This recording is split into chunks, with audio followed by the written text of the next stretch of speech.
Hi everyone and welcome to 5 पैसा।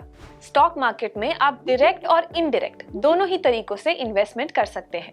Direct investment का मतलब है इंडिविजुअल स्टॉक्स को परचेज करना, लेकिन ये एक बहुत ही टाइम कंज्यूमिंग प्रोसेस है क्योंकि यहाँ आपको खुद से ही रिसर्च करनी होती है।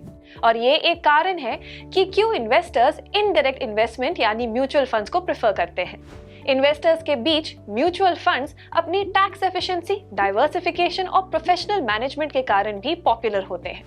लेकिन इन्वेस्टर्स अक्सर ही कंफ्यूज रहते हैं कि एक राइट म्यूचुअल फंड को कैसे सिलेक्ट किया जाए और कैसे वो अपने म्यूचुअल फंड्स की परफॉर्मेंस को इवैल्यूएट कर सकते हैं। अगर आप ऐसे ही इन्वेस्टर हैं तो आज का ये वीडियो आपके लिए ही बना है, क्योंकि यहाँ हम बेंचमार्क इंडेक्स के बारे में डिस्कस करने जा रहे हैं, जिनके थ्रू आप म्यूचुअल फंड्स के सिलेक्शन से लेकर उनकी परफॉर्मेंस की इवैल्यूएशन तक सब कुछ खुद से कर सकते हैं। वीडियो में हम डिस्कस करेंगे कि बेंचमार्क क्या होता है और उसकी इम्पोर्टेंस क्या है, इन्वेस्टमेंट डिसीजंस में और म्यूचुअल फंड की परफॉर्मेंस मेजर करने के लिए बेंचमार्क कैसे यूज होता है, हम ये भी डिस्कस करेंगे। इसके बाद हम बेंचमार्क के एडवांटेजेस को जानेंगे और पता लगाएंगे कि म्यूचुअल फंड स्कीम्स के लिए अलग अलग बेंचमार्क्स को क्यों यूज किया जाता है। और वीडियो के एंड में हम इनअप्रोप्रिएट बेंचमार्क के इशू को कैसे रिजॉल्व करना है, इसकी भी बात करेंगे। लेकिन गाइस, एज यूजुअल वीडियो शुरू करने से पहले please do like, share and subscribe to the 5 paisa YouTube channel and don't forget to hit the bell icon for notifications. Now let's start with what exactly is a benchmark. Benchmark index एक standard होता है जिससे एक security, investment strategy या investment manager की performance को measure किया जा सकता है। इंडिया में सेंसेक्स और निफ्टी दो बड़े बेंचमार्क इंडिसेस हैं।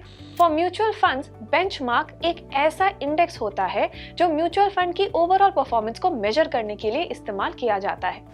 आइडियली एक म्यूचुअल फंड का लक्ष्य होता है टू मैच और बीट इट्स बेंचमार्क रिटर्न। इसी ऑब्जेक्टिव के पीछे फंड हाउसेस स्पेसिफिक इन्वेस्टमेंट्स के लिए बेंचमार्क इंडेक्सेस को चूज करते हैं, जो कि फंड के रिटर्न्स के लिए एक मिनिमम रिक्वायरमेंट होता है। इंडिया में भी कई फंड हाउसेस ऐसी बेंचमार्किंग इंफॉर्मेशन प्रोवाइड करते हैं, जिनमें स्मॉल, मिड और लार्ज कैप इक्विटी फंड्स के साथ सेंसेक्स, निफ्टी और BSE 100 की भी परफॉर्मेंस होती है। सेबी रेगुलेशंस के अकॉर्डिंग इंडिया में वैरायटीज ऑफ इन्वेस्टमेंट ऑप्शंस के लिए एक बेंचमार्क इंडेक्स रिक्वायर्ड होता है। लेकिन आखिर बेंचमार्किंग की इतनी इंपॉर्टेंस क्यों है? फाइनेंशियल मार्केट की फ्लक्चुएशंस अक्सर ही म्यूचुअल फंड की परफॉर्मेंस को इम्पैक्ट करती हैं। इसीलिए फंड के रिटर्न को कंपेयर करने के लिए बेंचमार्क जैसे एक एस्टैब्लिश प्लेटफॉर्म का होना बहुत जरूरी है। फॉर एग्जाम्पल, अगर एक इक्विटी फंड के लिए सेंसेक्स बेंचमार्क है, तो आप इजीली उस फंड के रिटर्न्स को सेंसेक्स की परफॉर्मेंस से मेजर कर सकते हैं। एक अंडर परफॉर्मिंग फंड अपनी बेंचमार्क वैल्यू से कम रिटर्न्स प्रोवाइड करता है। ऑन द अदर हैंड, ऐसे फंड्स जो बेंचमार्क से ज्यादा रिटर्न्स जनरेट करते हैं, उन्हें आउट परफॉर्मिंग फंड्स कहा जाता है। फंड हाउसेस किसी भी बेंचमार्क इंडेक्स को अलग अलग वेरिएबल्स जैसे कि सेक्टोरल स्ट्रैटेजीज और मार्केट कैपिटलाइजेशन के बेसिस पर चूज करते हैं। एक्सपीरियंस्ड और हाई रिस्क एपेटाइट वाले इन्वेस्टर्स के लिए स्मॉल और मिड कैप फंड्स प्रेफरेबल हैं। वहीं ऐसे इन्वेस्टर्स जो कम रिस्क लेना पसंद करते हैं, उनके लिए लार्ज कैप फंड्स सूटेबल होते हैं। और इन डिफरेंट फंड्स के अकॉर्डिंग ही बेंचमार्किंग इंडिसेस को भी डिसाइड किया जाता है, जिससे इन्वेस्टर्स को इन अलग अलग फंड्स की परफॉर्मेंस का एक क्लियर पर्सपेक्टिव मिलता है और वो उसी हिसाब से अपने लिए बेस्ट ऑप्शन चूज कर सकते हैं। लेकिन स्कीम का टाइप चाहे कुछ भी हो, इन्वेस्टर्स को एटलीस्ट 1 साल तक तो अपनी इन्वेस्टमेंट्स होल्ड करनी ही चाहिए, ताकि वो बेंचमार्क के अगेंस्ट फंड की होल्डिंग, रिस्क और रिटर्न्स को अच्छे से एनालाइज कर पाए। बेंचमार्किंग इंडेक्स को टिपिकली रिस्क प्रोफाइल और एसेट एलोकेशन जैसे फैक्टर्स के बेसिस पर क्रिएट किया जाता है। इन्वेस्टर्स की एज, उनके फाइनेंशियल रिसोर्सेज और इन्वेस्टमेंट टेन्योर के आधार पर फंड हाउसेस इंडिविजुअल्स के रिस्क प्रोफाइल को इवैल्यूएट करते हैं।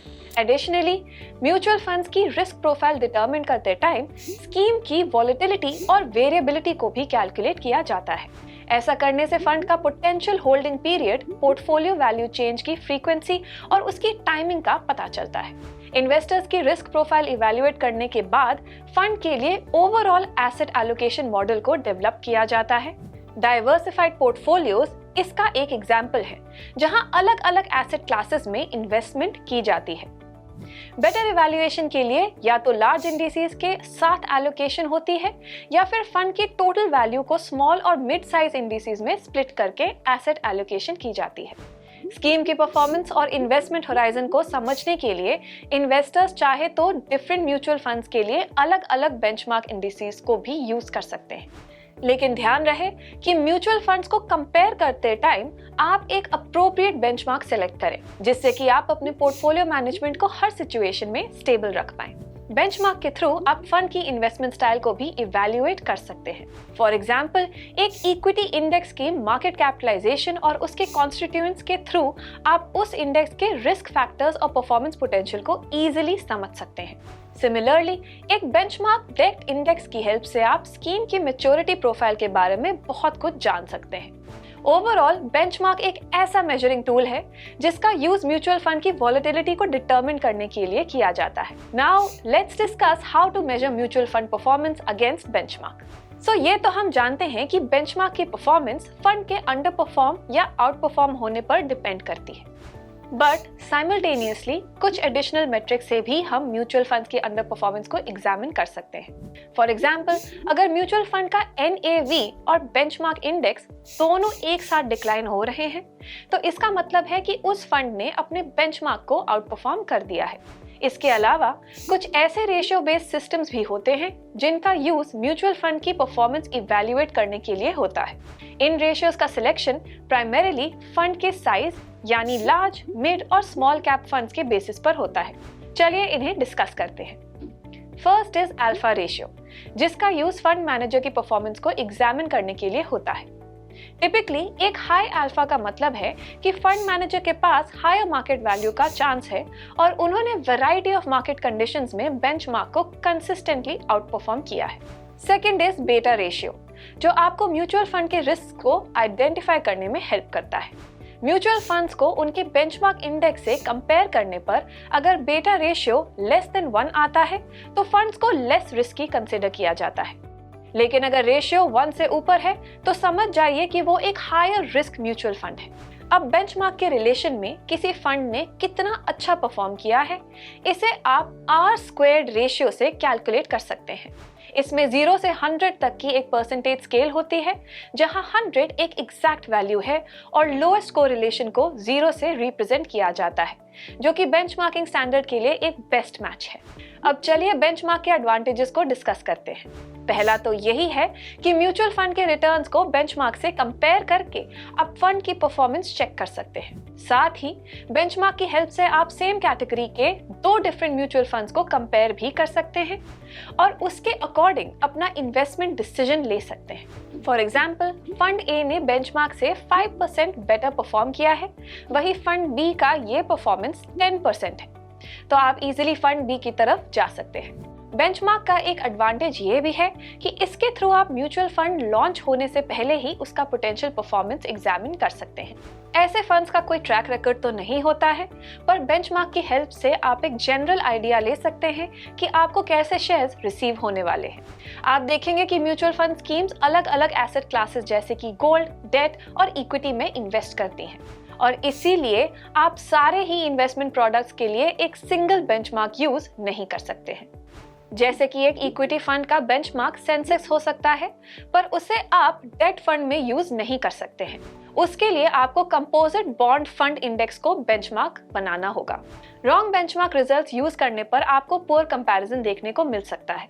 For example, large cap mutual funds के लिए सेंसेक्स और निफ्टी को एज अ बेंचमार्क कंसिडर किया जाता है, लेकिन अगर आप उनका यूज किसी मिड कैप फंड के लिए करते हैं तो आपको सही इंफॉर्मेशन नहीं मिल पाती है, जिसके चलते आपकी इन्वेस्टमेंट का आउटकम भी मीडियोकर रह जाता है। तो अब अगला क्वेश्चन ये उठता है कि इस इनअप्रोप्रिएट बेंचमार्क के इशू को आप कैसे रिजॉल्व कर सकते हैं?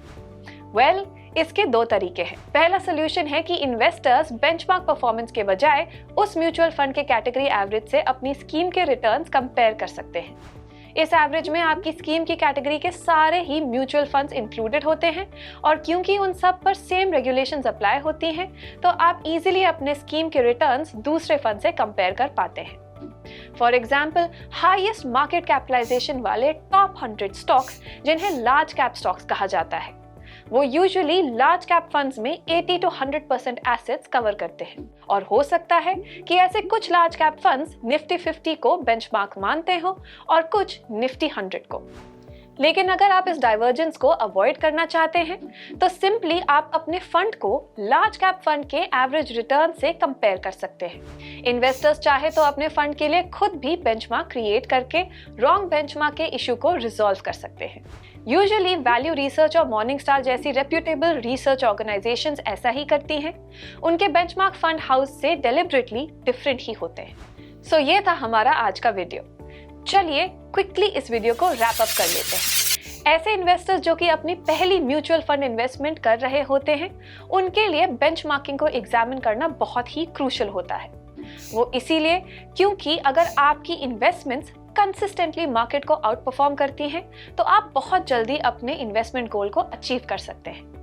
और अगर आप डिफरेंट मार्केट साइकिल्स की रीसेंट और हिस्टोरिकल परफॉर्मेंस के साथ बेंचमार्किंग का यूज करते हैं तो आपकी सक्सेस के चांसेस और भी बढ़ सकते हैं। So that was all about benchmarking in mutual funds. For more such interesting concepts, stay tuned with us.